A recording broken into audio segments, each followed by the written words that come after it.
Hello, beautiful people, and welcome back to my channel. If you're new here, welcome. My name is Cassie, and I make faith-related and medical-related videos. In today's video, we're going to be talking about what the road to specializing is. I recently was on a panel in which we were talking to medical students. I won't mention the school, but we're talking to medical students about life after medical school. And so one of the questions I had is, what is the process of specializing? I believe I did answer the question, but again, I received that question in my DM on Instagram, in which someone asked me, how does someone specialize? Are you specializing? What position are you at? How do you go on to specialize? When do you start specializing? And so the person had a lot of questions, and I thought it would be a nice opportunity to come here and speak about it for anyone else who may have that question. And without wasting any more time, let's get straight into the video. So I have my handy little iPad as always with my notes, and that is where I'm going to be reading on. So let's talk about specializing. What is specializing? Specializing is when you move from being a general doctor and you niche down into one specific specialty in medicine. So when you finish medical school, we talk about a general doctor. It's a doctor who just sees anyone and everyone. When you talk about a specialized doctor, this is a doctor who has taken several more years to study in one specific niche of medicine. So if you're a physician, if you're a surgeon, you are a specialist, you're a consultant, because that is specifically the niche of medicine that you decided to go into. For me, for example, I've gone into pediatrics. That is a specialty that I've decided to do. And then when you do a subspecialty comes after the specialty that you've done. So if you have someone who's done internal medicine, they're a physician, and then they went further and decided to do cardiology or nephrology, so that is specifically the heart or the kidney, they have subspecialized in that specific specialty, and so they're a nephrologist. So like, for example, for me, my specialty is pediatrics, my subspecialty is neonatology. So there's a journey through all that on how to get there, and I'm going to talk about where I am on that journey. But basically, you are specializing after medical school, and then you're subspecializing optionally, both of them, if you want to. So what happens? The first thing is you finish grade 12. When you finish grade 12, depending on when you did your grade 12, you can finish on O level or A level or AS level. And so where I did my grade 12, I did my grade 12 in South Africa, I finished on AS level. In Zambia, I think majority of the schools are O level, and in other countries, they are A levels. And so I finished on AS level, and then after that, you're going to university. There are some universities that are going to accept you with O level. Some universities require an AS level, some universities require an A level. And so do research as you're applying to university. It also depends where you're going, whether you're going locally or internationally, and what the requirements are going to be. You can also opt after grade 12 to do your A levels and then go to university. It all depends on what you want to do. But yeah, you finish grade 12, and then you go to university and you go to medical school. Medical school, depending on where you are doing it, is 6 to 7 years. There are some places that are still 7 years, but for majority, the world is progressing towards 6 years. And so where I did it, I did 6 years. I did it outside of Zambia in China. There are some schools in Zambia that also do 6 years. There are some schools that do 7 years. And so it just depends on where you are. And so you do your basic years, you do your clinical years, and then you do your whole clinical rotations, in which you're going to be going to the hospital. That's usually during your last year. For some schools, especially local schools, I know they do it in their fourth and their sixth year, or their fifth and the seventh year. My medical school where I went, it was in your fifth and your sixth year. And so we started in fifth year, which I did those rotations in China. And then my sixth year, I came back to Zambia and did those rotations in my home country. So it just depends on the school that you go to. So when you finish medical school, this is now where your journey of being a doctor starts. Actually, scratch that. It starts in medical school. But this is where now your journey of being in the hospital starts. No, that starts in medical school too. Okay, so this is where your journey starts. I don't know what journey, but your journey is going to start after you finish medical school. So you have to get your license from HPCZ. So there are ways in which you get your license. Last I heard, the licensing exam was extended to both local and international trained students, but I think that was discontinued. Now it's back to only internationally trained students. Just do research on that. I could be wrong because it's constantly changing. But basically, when you finish medical school, if you finish locally, you apply to HPCZ and you get your license. If you finish internationally, you have to write a licensing exam and then you get your license. I don't understand why it's different for different people. I do believe there should be a standard exam to get everyone into the hospital, because I have seen things in the hospital, but that's a topic for a whole other day. So yes, you'd want to get your license from HPCZ. When you get your license, apply Ministry of Health and then get employed. So I do have a video on that whole process, and I'm going to link it up here for those of you that may need to go and see it and see what happens once you finish medical school. So when you finish medical school, you start your internship, and you do your internship at a teaching hospital, a teaching facility. So when you do your internship for local students, it is 1.5 years or 1.5 years. And for international trained students, it is 2 years, in which you're going to rotate in the different departments. Each department, you're going to spend 6 months if you're an international student. If you're a local student, you're going to spend 6 months in the surgical fields and then 3 months in the medical fields. And so you do that rotation. It can be more than 2 years or more than 1.5 years, depending on how quick they are to release you. If they feel you haven't learned or you haven't been sufficient or there have any shortcomings, they might keep you a little bit longer in a department. But for majority of the time, you are released promptly if there is no shortage also of workforce and everything. And so now this is where the answer to the question starts. You have completed internship, you have rotated in the different departments, and now you are a well-baked doctor. How do you start to specialize? So first thing is you have to do your rural rotation. So rural rotation, which is not so strict nowadays, but it still holds, is where you do your rotation post internship in a rural place. And so you go to a rural area, you go to a village, you go to a smaller facility, a smaller hospital, and you work as an SRMO. That is a senior resident medical officer. And so in majority of the time in the rural fields, in the rural clinic, you're going to be seeing all patients. You'll be seeing pediatrics, internal medicine, obs and gynae. Majority of the time it's going to be obs and gynae cases because you have clinical officers to see the other cases. Maybe you just see the difficult cases in medicine and pediatrics and all these other things, but you are in a rural facility and you are working there. Some people opt to go to rural and stay there and just scale up and become DHD, PhD, and just get different scalings rather than coming back to specialize. But once you do your rural rotation, you can come back and specialize. But for people who maybe don't go to a rural facility and stay where they are working, you will be an SRMO in that facility for a period of 1 year, and majority of the time you are paid in one department. So for example, for me, when I was an SRMO, when I finished internship, I was an SRMO in pediatrics, and that is the time when I was in the NICU. I did speak about being in the NICU before this. And so I was an SRMO in pediatrics, and therefore you are logged into one department. I feel that's better than being in rural, and also I just don't want to go to rural, but to each their own. And so you find that you are logged into one department, and that is where you are. I do want to put a disclaimer that when you finish internship, you do have the option of doing other things. For example, you can go into private, you can go into a hospital outside of government.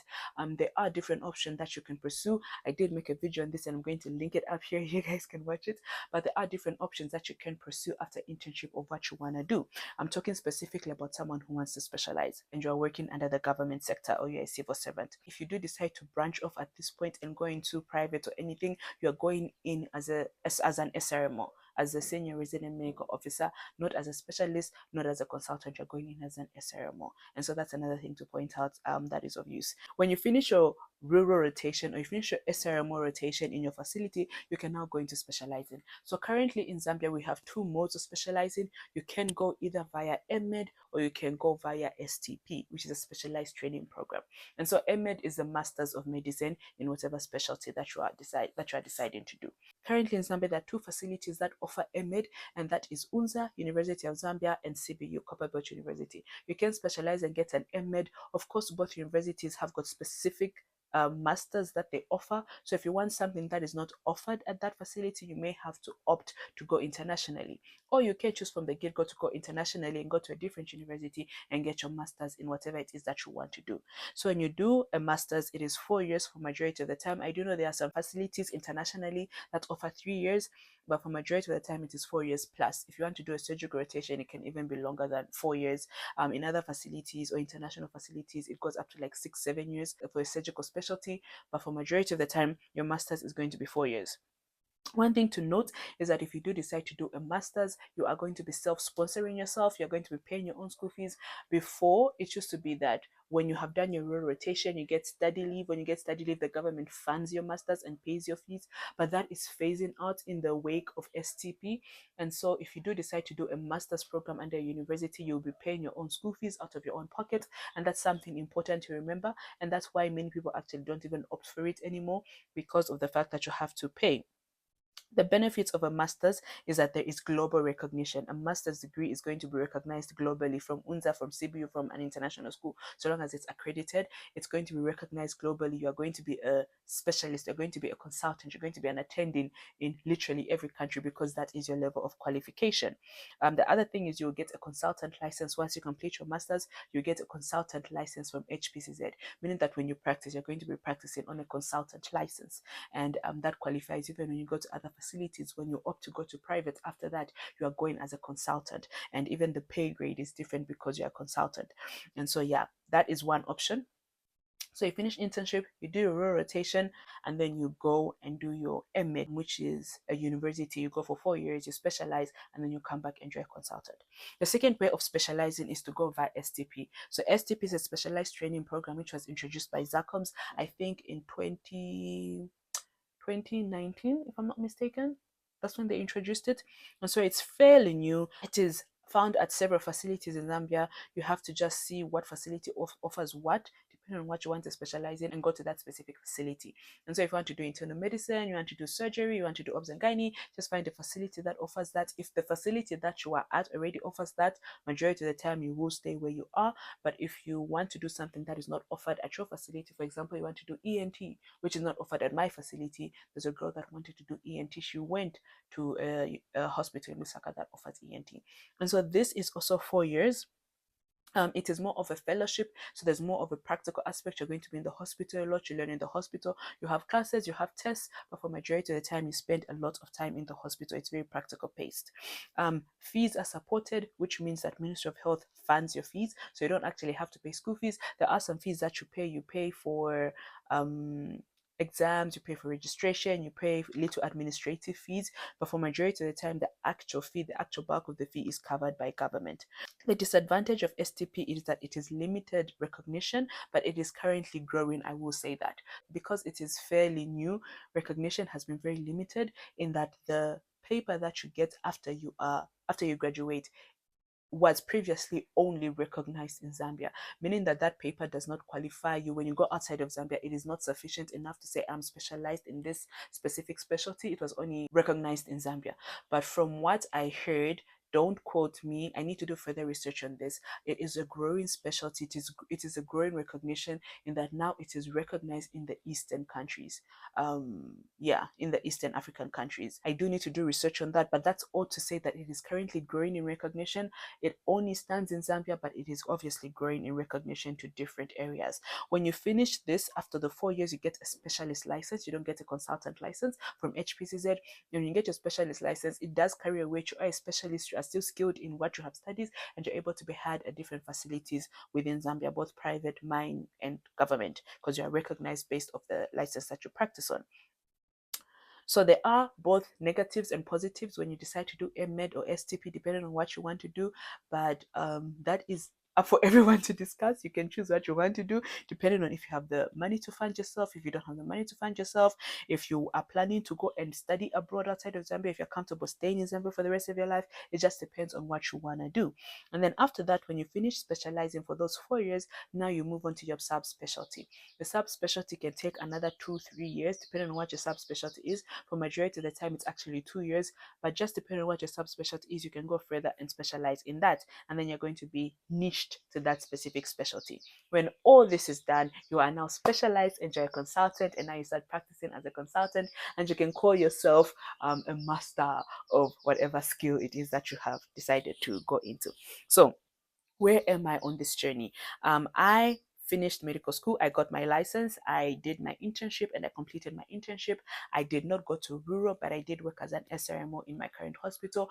Disclaimer, you can actually, maybe I shouldn't say this on a public platform, but not everyone does rural. So I'll leave it there. Not everyone does rural, but you do need to apply to certain things to get approved study leave. There's certain like things that you can jump through, but for majority of the time, you do need a 1 year of service post internship as an SRMO or rural for you to apply into, like, for example, any STP program, or for you to get approved study leave for your master's degree. Now, that's another topic for another day. So I did that. I did my SRMO rotation, and then I applied as STP under neonatology. And so what I'm currently doing is a postgraduate diploma in neonatology. And I saw someone comment under one of my previous videos saying, "You are not a neonatologist. A neonatologist has to have done."